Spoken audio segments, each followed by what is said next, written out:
J'aurais tendance à résumer l'inertie politique et le manque d'action face à la crise climatique, de la résumer avec une parole de Clifford Lincoln, ministre de l'Environnement avec qui j'ai travaillé dans les années 80. « Mon cher André, vous savez, un ministre de l'Environnement, c'est comme un scout en culotte-courte quand il rentre au Conseil des ministres.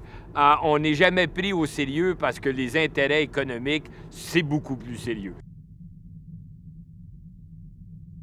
Quand l'appel de James Hansen est arrivé, il alertait le monde, la communauté scientifique, à dire, bien là, le problème de réchauffement planétaire ou le bouleversement climatique commence à avoir des impacts. Bon, d'abord, il a commencé par parler de l'augmentation des gaz à effet de serre qui suivait la courbe de l'augmentation de l'utilisation des combustibles fossiles et du parc automobile et tout ça.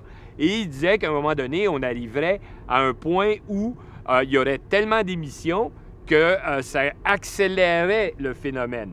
Bien, il avait tout à fait raison. Depuis ce moment-là, il y a eu le sommet de la Terre en 92, où là, on a reconnu qu'il y avait un problème grave qu'il fallait agir, mais on a vu aussi apparaître des semeurs de doutes scientifiques, généralement des géologues, qui ont tous ou espèrent tous avoir des contrats avec les compagnies pétrolières.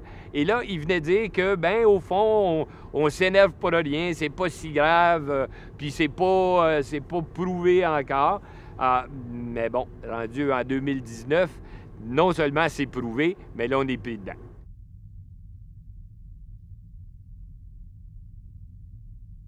En dessous de la table, il y avait aussi des pressions énormes sur les CA des grandes boîtes de communication, des grands médias. Ces gens-là étaient nommés ou délégués par des entreprises qui faisaient en sorte qu'on avait aussi un contrôle à l'intérieur pour dire ça, on n'en parle pas.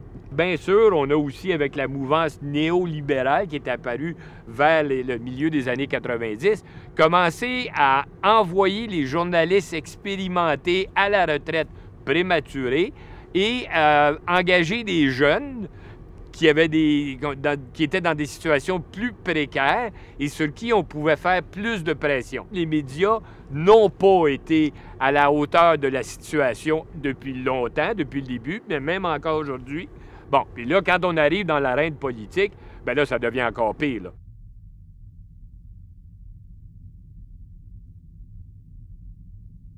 Mais ça, c'est l'aboutissement d'un processus que moi, j'ai vu depuis 40 ans, où on a fait des pressions sur les politiciens, encore là, les mêmes intérêts pétroliers, gaziers, charbonniers, automobiles, faisaient des pressions sur les gouvernements, sur différents ministères et sur les provinces pour ne pas bouger. Et là, on est rendu même à nous dire que si on empêche le développement pétrolier, bien, on va mettre l'Alberta en faillite, par exemple.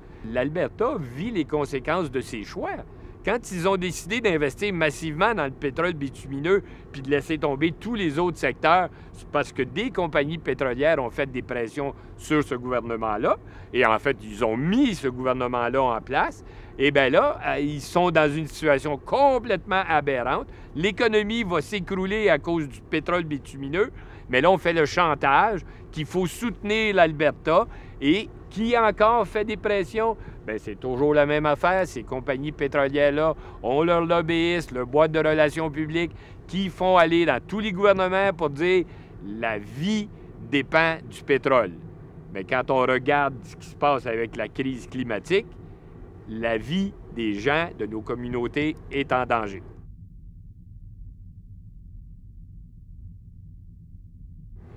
On a absolument besoin d'avoir des politiciens qui se tiennent debout, puis ça, c'est rare. Hein? En 40 ans, là, j'en ai pas connu beaucoup. J'en ai à peu près 5 sur 50 que je peux dire qui ont eu le courage de se tenir debout et de poser des gestes déterminants. Malheureusement, la plupart du temps, ils se sont fait clairer avant de pouvoir continuer. Mais on revient toujours dans la même marmite où ces politiciens-là sont dans des gouvernements qui sont soumis à du lobby de façon absolument absurde, absolument odieuse. Alors, il faut vraiment que nous, les citoyens, on commence à mettre de la pression et qu'on s'implique à tous les niveaux, que ce soit en politique, que ce soit dans les communications en général dans notre société, il faut que les citoyens apportent l'appui aux politiciens qui ont la volonté d'agir, mais qui sont confrontés à ces lobbies-là, qui sont confrontés à toutes sortes d'obstacles pour les empêcher d'agir. Et cet appui-là ne peut pas venir de personne d'autre que des citoyens. Bien là, il faut obliger le changement. Il faut avoir des lois qui vont pointer directement certains secteurs, qui vont dire à partir de maintenant, prenons le parc automobile par exemple, à partir de maintenant, il faut avoir des véhicules zéro émission.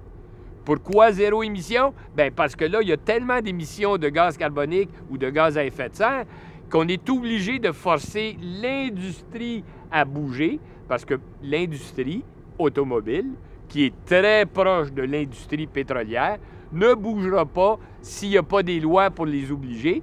Puis ces lois-là, on ne les obtiendra pas si les gens, les citoyens ne les demandent pas.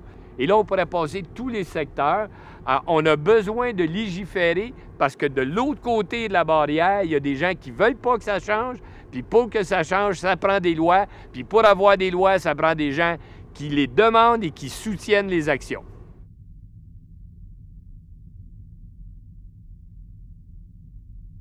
Alors là, il faut que les politiciens fassent le travail. Il n'y a pas l'ombre d'un doute qui peut persister quant à l'urgence climatique et il n'y a aucune justification pour ne pas prendre les moyens à la mesure du problème. Alors, si les politiciens ne sont pas capables de le faire, la société, et là on en revient aux citoyens, aux citoyennes, doit agir, rejeter les politiques qui ne sont pas à la hauteur, les gouvernements aussi.